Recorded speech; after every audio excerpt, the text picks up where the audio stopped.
My name is John McKay, and I'm the Member of Parliament for Scarborough-Guildwood. And with me today is Trevor Bullen, and he is the principal of West Hill Collegiate.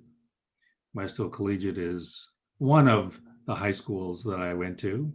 And I remember going into the principal's office and being scared. So the last time I was in your office, Trevor, I was quite concerned that I'd done something wrong. Generally speaking, going into the principal's office is not a good thing, but I do remember my time fondly at now I see, Trevor, that first of all, welcome. And I see that you were born in Aurelia.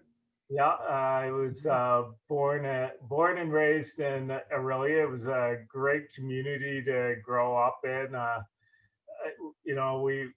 We lived close to the beach, so as a youngster, it was often down and spending time either at the beach or riding the bikes or playing the many different sports that the city had to offer. And it was a real community that you got to grow up in. You got to know pretty well, so many people, and that kind of shaped how I kind of look in my experiences wherever I am to kind of morph my wherever I am into the community that I remember as a child. So, well, it's not Scarborough, but it's close. Yeah. So were you close to the Couchiching Park? Yeah, we were just 2 blocks from Couchiching Park, so spent a lot Oh, of time there. We're out in the water. you did athletics day and night and day, did you? Yeah, well, we played lacrosse and hockey and football and everything that the city had to offer to, keep us occupied and busy. You look like you still got all your teeth, so you couldn't have been much of a hockey player. So far, hockey was my worst sport. So yes, I often spent time on the bench and playing hockey. So that saved my digits there. Yeah.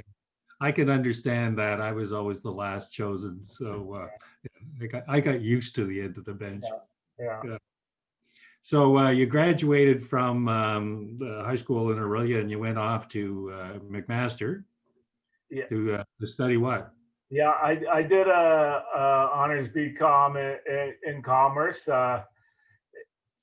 Coming out of the small town, I wanted to be able to storm the big cities with a business degree and come out and get a chance to you know work in the field. And I really enjoyed the experience at McMaster. It's a great, again, it was really a school that was an enclosed campus, had a real community feel. And I actually have a twin brother. So both of us went to McMaster together. So So it was a great you went experience. to Mac because you couldn't get into Queens. Is that the story?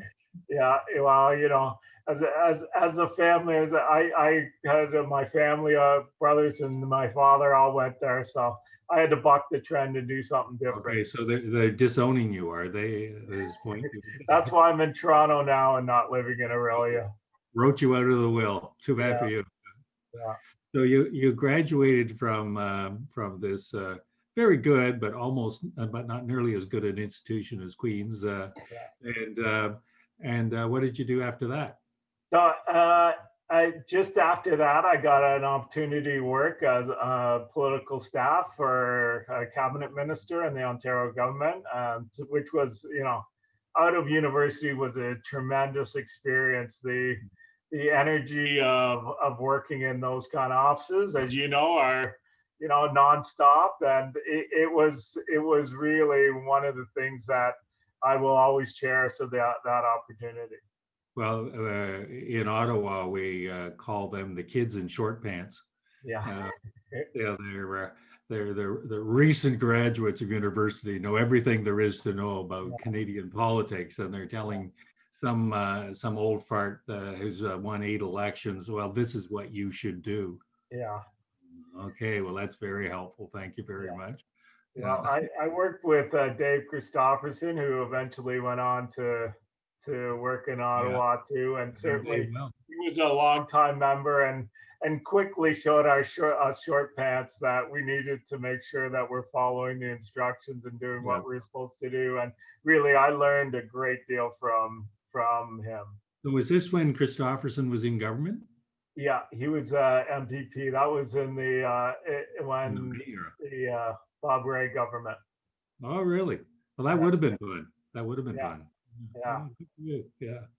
Yeah, you, the what you learn in those offices is just amazing, and I think it's worth a second degree all by itself. Absolutely. We, and especially most of us were new to the experience. So everyone jumped in and you learned a lot along the fly and you really had to work hard to make sure that we were staying on top of everything. And it taught me a lot about and shaped how I look at everything I do as I, move to different careers. Well, a lot of life is just politics, man. Trying to It persuade people to do things is. that you think is in Yeah. their best interest. Yeah. Yeah, well, my father he ran for government for a number of years. So from a Yeah. little kid, I was out knocking on doors and learning how to be a politician, and it's treated me well throughout my life. I all my kids have knocked on doors with me over the years, and some of the stories that get repeated as family lore are just absolutely hilarious. And Yeah, I yeah, won't, we had some yeah, memorable experiences. memorable experiences. And then, to your kids in your school, if they are remotely interested in politics, even if they're not interested in politics, and they're only there to get up the volunteer hours, um, show up at a campaign. You'll be surprised at Yeah, what you'll learn. yeah. Yeah, Well, certainly with Instagram and TikTok and everything, it's pretty amazing how much more politically savvy young people are today and their willingness to get involved and yeah. support causes. And, I think the future is bright with their knowledge and commitment to making us a better world. There are days that I think, thank goodness for those kids, because the rest of us have screwed it up so badly. Now it's their turn to screw it up. Yeah. Absolutely. They became a teacher coming out of politics. Yeah. And where did you start teaching? So I started teaching at Eastern Commerce, which is a school on the Danforth, just Yeah, Danforth I know exactly and where it is. yeah, Coxwell area. Yeah. Yeah. So My father went there. sorry. My father went to Eastern Oh, yeah, Commerce, and I believe my mother as well. That's how old that school is. yeah, yeah. Unfortunately, it shut down, but with the pressures of so many, there were about 5 high schools in that neighborhood. So eventually, with declining enrollment and the population change, it closed its doors. But I had an amazing experience there. I coached basketball, and it took me to places around the world. And really, the thing that it did is showed me how we could use education and sports to inspire kids, Mm. and had so many successes of winning championships, but getting kids on to university, and you know a number of them are TDSB teachers today. Yeah. Well, but none of them could possibly have been as good as the West Hill teams. Like Yeah, really, I mean West Hill certainly. Warriors, aren't they? Is Yes, it? yeah, and you know what? We had many, many great battles with the West Hill Warriors. In fact, they had when we were playing them, they had Denham Brown here, who still holds the record for 111 points in one game. My goodness. Pretty impressive basketball players coming out of this school too. Well, I hate to admit it, but I was a starting guard for the junior team, and when I was in grade 11, which shows you how bad we were. But we were so bad, we still won the Scarborough Championship. Wow. So yeah, and then we transferred. Our entire team transferred to Laurier the next year because Laurier opened, and we were the Scarborough finalists. Uh, but I, from time to time, go into your gym or go into the school, and I watch the kids play these days. Oh, my goodness, I don't think I could carry a water pail for most of these kids what they can do with a basketball. Well, it's pretty impressive. And, I think that, sports has changed and kids become dedicated to one sport rather than when we were kids, you'd play so many different sports. So at 12 and 13, they're specialists in sports and become so good at it. It's pretty amazing. Yeah, I'm not sure that's a good trend, actually. Yeah, I no, I take the Gretzky view of things that, just play whatever you want to play until you're 10 or 12 years old. And then if you want to, yeah, if you're good at I, something. I agree. Kids put so much into one basket and lose out on so many different opportunities that, Yeah. could have helped shape who they are. So are you still doing some coaching? Yeah, I've coached pretty well every year since I moved on from there. Even though I'm in admin, some schools often have shortages of coaches these years. So I say, oh, if you need me to help, I'll do it for the kids. When really I'm doing it for myself because I love doing it. But it is whatever level to get out and help and just give students a chance to play. I'm always happy to do. Yeah, yeah. I remember my coach at Laurier, actually, his name was Warren Campbell. He was actually a physicist, Uh-huh. um, wicked smart guy. Yeah. And we called him Soupy Campbell. But a huge influence. I remember him, in retrospect, a huge influence on my life. So what do you do in the middle of a COVID with your school kind of half shut down? Are the Well, team? that's the hard part. And those keys, those extracurriculars we're talking about, and those memories that you're just mentioning are one of the difficult things to replicate in these kind of situations. And, we've been really lucky. And, I attribute it to our students. Our students have been just amazing at following the protocols and doing what they're supposed to. They line up each morning. They go through the self-assessment and make sure they're coming into school feeling well. And if not, we have many students who are also, staying at home when they're not feeling well and doing what they're supposed to make sure we're all staying safe. So we haven't had to shut down any classes at our school. So we've been really lucky going What through this about, what process. about the athletic teams? Have you still got some athletic teams going? No, unfortunately, they have no extracurricular activities at all can be running right now. So we're doing some things. We had our student council has been amazing, and as we talked about student leadership, they've done some spirit things to keep things going, and they've come and did some challenges between classes so that at least we could have some interaction going. But as of right now, all clubs and teams are pretty well on pause until we can get back to where students can get together Well, as yeah. Your first and foremost job is actually, of course, as an educator. And so, you talk about the loss of athletic teams, and I assume other kinds of clubs that are not operating. So as an educator, and you see these kids going through their high school year, and they're not getting exposed to the things that you and I would think are just absolutely critical to a positive experience in education. What is it that you worry about with these kids missing out on these opportunities?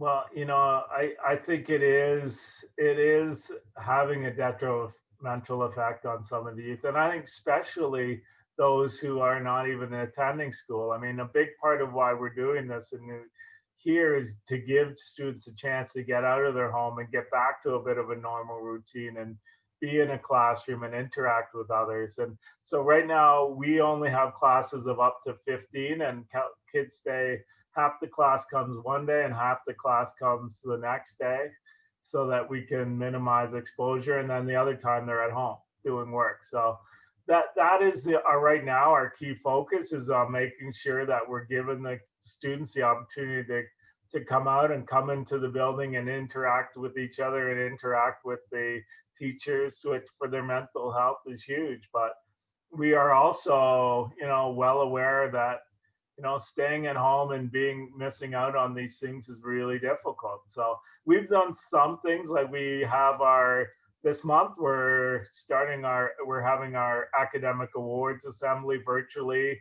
Our amazing staff here has put together a presentation brought the students down, got their photos taken, and we're going to do a virtual presentation so that we're not missing out on those things. And we're doing our grads from last year. They missed out on that opportunity to walk across the stage. So we've organized a virtual ceremony for them coming up in December so that they can get a chance to sit down and watch and be part of a virtual assembly, so that we are trying to embed some of those normalcies in what we do, even though it is a little harder to do that. And we listen and we support kids where we can, because we go out and we try and find those students who need that extra support and provide it through our many different avenues in our school, so that we are helping them get to hopefully the next 6 months where we'll be back to some normal situation. Yeah, I mean, we're all going in this in some level together. I must admit, as a practicing politician, I find it difficult to fulfill what I consider to be the job requirements if I'm here in Scarborough and everything else is happening in Ottawa. But we have our requirements as well, that you can't fill up the chamber beyond 50 people, and committees on meet by hybrid or virtual. But I have to say that I have a sense of detachment to the process, and I was just wondering whether you've observed kids who are struggling, or maybe not even struggling, good students, kids who are really enthusiastic about school, and are they struggling with some level of a detachment? Oh, absolutely. I mean, we've got it's on varying levels with students, and and I think again, there's luckily that there's at least the social media attachment and availability for students who can keep connecting with friends, and that is helpful. I know I have a daughter who's in grade 10 right now, and she's at school and she really likes to be able to go in and connect with people, but she has some friends who are staying home who are also enjoying that, because they like to be able to do things at their own pace. Students though are struggling, many of them with in many different ways. We had to go out and purchase computers just so that we could make sure every student in the school had a device so that they could log on and do their online work. And those things are huge barriers and a lot of stress on students. So we've done some things like that. We have our guidance department is constantly reaching out to students who are having difficulty connecting, and we're finding out what's going on with them. We're working with parents to provide resources if they need support. And we do have a social worker and a psychologist who have a huge caseload right now, because students are struggling, and especially that the whole structure of school has changed. Rather than doing 8 courses over a year, now students are doing 2 courses, concentrating on them for 2 months and a bit, and then that's done. So we're just finishing the first set of 2 courses, and we're have 3 hours and 45-minute classes for students. So they're sitting in one class for 3 hours and 45 minutes. And, I just sat with a young man today who he came in at 10:30, and it was like, why are you late? And he says, I can't sit in class for 3 hours and 45 minutes. And it's like, I have trouble sitting down for 3 minutes. Well, yeah, particularly teenage boys. I mean, they're just, their hormones are jumping all over the place, and they're jumping all over the place. And I've got nothing but sympathy for some kid. 3 hours and 45 minutes in one place. Yeah. So we've got lots of different things. Every class has has a, they have a break schedule. We have an amazing foods program in our school. So they put together, we bought bags and they put together snack bags for each class every day. And so we have snack breaks. We've created different spots in the school so classes can go out of their area to somewhere else. So at least they're getting a bit of a change in their environment. And classes are outside every Hmm. day. As the weather gets colder, it's going to be a little harder to do that. So have you had any kind of a COVID outbreaks at all?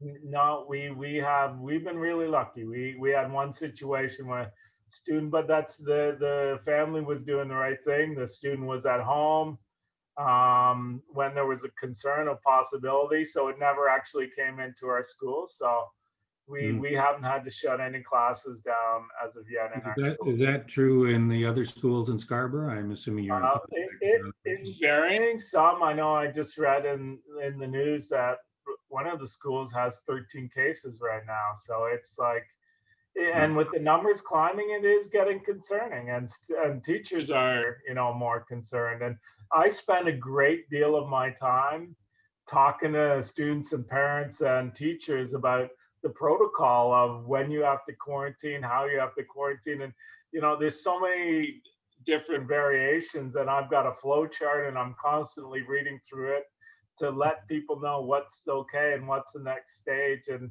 in anything like this, there's always fear. So part of it is reassuring people that everyone's doing what they're supposed to do. And, we have unfortunate situations. We'll always support students who have anything that comes up. And we want them to know that everyone's doing their best to make sure that we're all having a chance to be safe at school. What's the points of resistance by either the parents or the kids or both?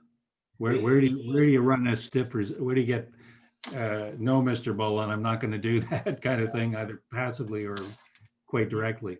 And I was just talking to another administrator today, and the most amazing thing is that students have just bought in completely Really? to following the protocol. And I think a part of it is they had 6 months of getting used to it coming in, where we we did the right thing. And we're lucky to live in the country we are in, and Canadians are generally willing to buy in and do what's best for the common good. And the students of West Hill are no different. They've just bought in them. I have not had one student in the office who's refusing to wear a mask.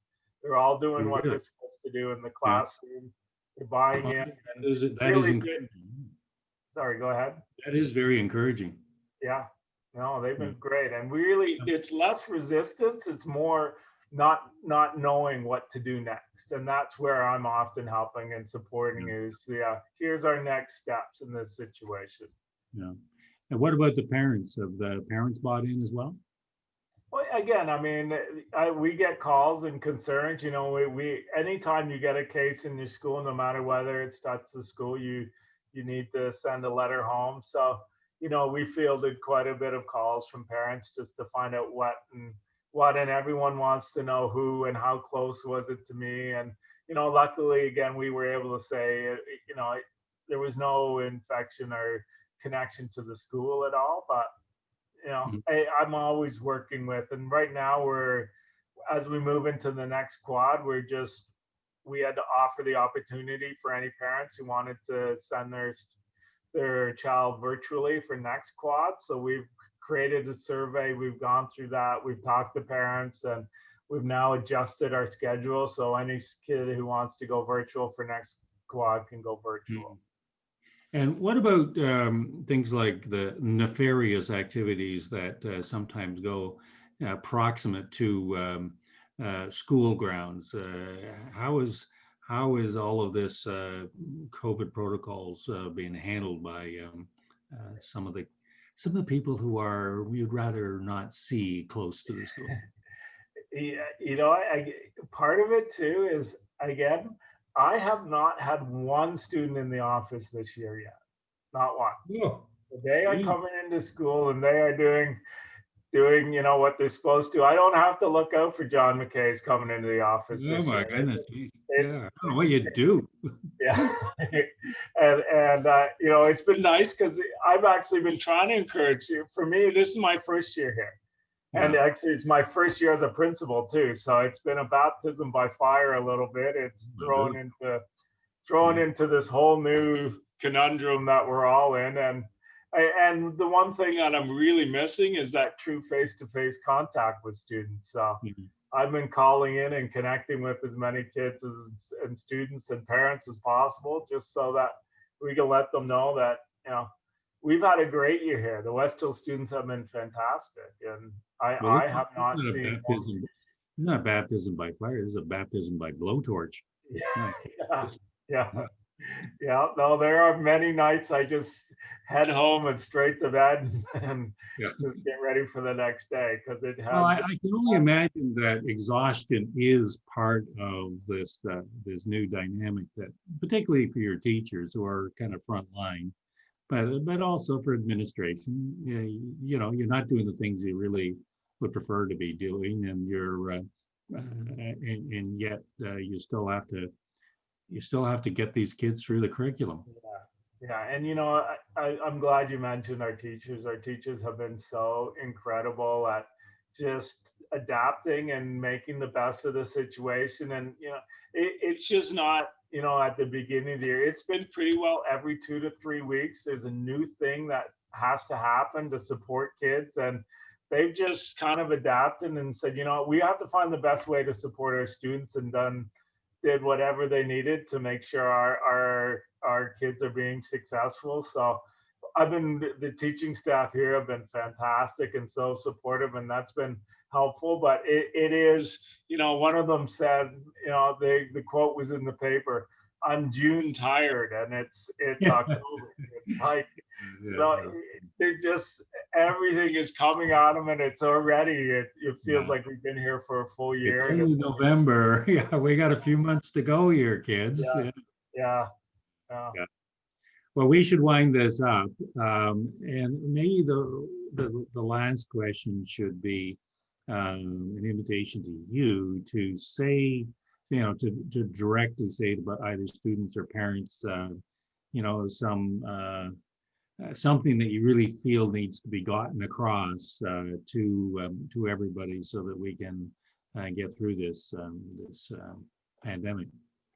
Well, as I've been saying all along, I think that what has been so amazing is the commitment of our students and parents and staff to do whatever it takes to make sure everyone's staying safe, and in an environment where we all have a chance to learn. And we'll work together and support each other and do whatever we can to help everyone succeed. And I think as a community, which we've shown as Canadians, we've been very good as a community and supporting each other to get through that. And we'll do that at West Hill. West Hill's been an amazing building. The kids and the staff have been incredible, and I'm just so pleased to be part of this community here. And I feel that there's so much good to come, and we will get to the end of this, and know that everyone's done their best to make sure we've had a successful year.